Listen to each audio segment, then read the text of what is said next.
साधन यह है कि वह भगवान की भक्ति करे। तो भाई भक्ति कोई विशेषता है क्या? अब कोई विशेषण है भक्ति के? तो कहते हैं अहेतुकी। एक अहेतु भक्ति होती है, एक हेतु वाली भक्ति होती है।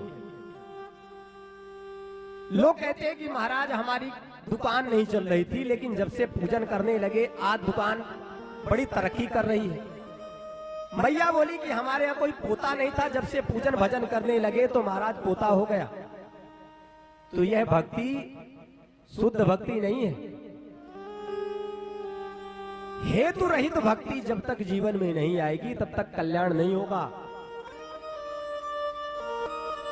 क्योंकि तुलसीदास जी कहते हैं, राम राम सबको कहे, ठग ठाकुर अरु चोर, लेकिन बिना प्रेम रीझे नहीं, तुलसी अबध किशोर। अरे चोर भी जब चोरी करने जाता है तो भगवान का नाम लेकर ही जाता है, प्रभु बचाना। ठग भी अगर किसी को ठगता है तो भगवान का स्मरण करता है मन ही मन की। कहीं कोई हमें बेईमान ना कह दे। बोलो संत भगवान की जय।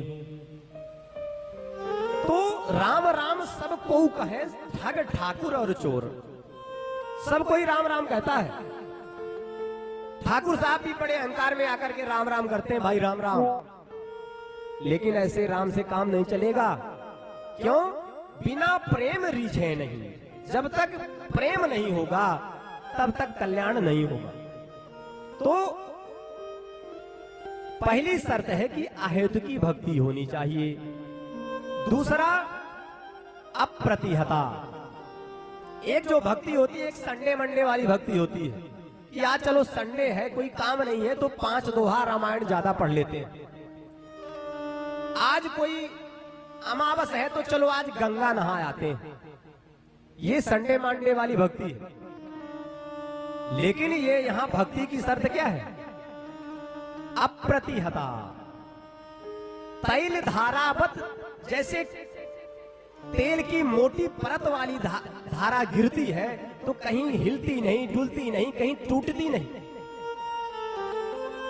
अविच्छिन्न भक्ति होनी चाहिए। कैसे? जैसे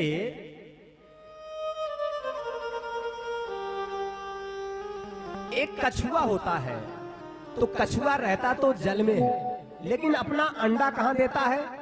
अपने बच्चे का जन्म देता है जल के बाहर।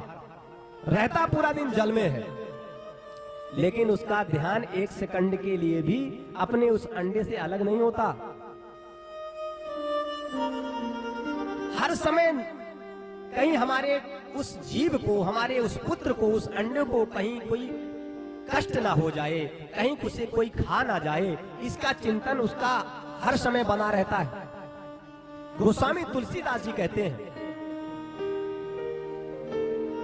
कि राम ही बंधु सोच यही भांति, अंडनी कमट हृदय जेहि भांति। भगवान श्री राम जी भरत जी का उसी प्रकार से स्मरण करते रहते हैं जंगल में, जैसे अंडनी कमठ, जैसे कछुआ अपने अंडे का ध्यान करता है हर समय। तो यह जो भक्ति है, ये अनवरत भक्ति जीवन में जब तक नहीं आएगी तब तक कल्याण नहीं होगा। तो जब ऐसी भक्ति आ जाती है ना, अहेतुकी और अनवरत वाली, तो जनयत्यासु वैराग्यम ज्ञानम चा यदि हेतुकम। जब हमारे अंदर ऐसी भक्ति आ जाती है अहेतुकी, तो ज्ञान और वैराग्य अपने आप प्रकट हो जाते हैं। और जब ऐसा होता है तो छिद्यन्ते हृदय ग्रंथि क्षीयन्ते सर्व संशया। हमारे अंदर की जो ग्रंथियां हैं जन्म जन्मांतरों से, कल्प कल्पांतरों से, वह ग्रंथियां धीरे धीरे छूटने लगती हैं।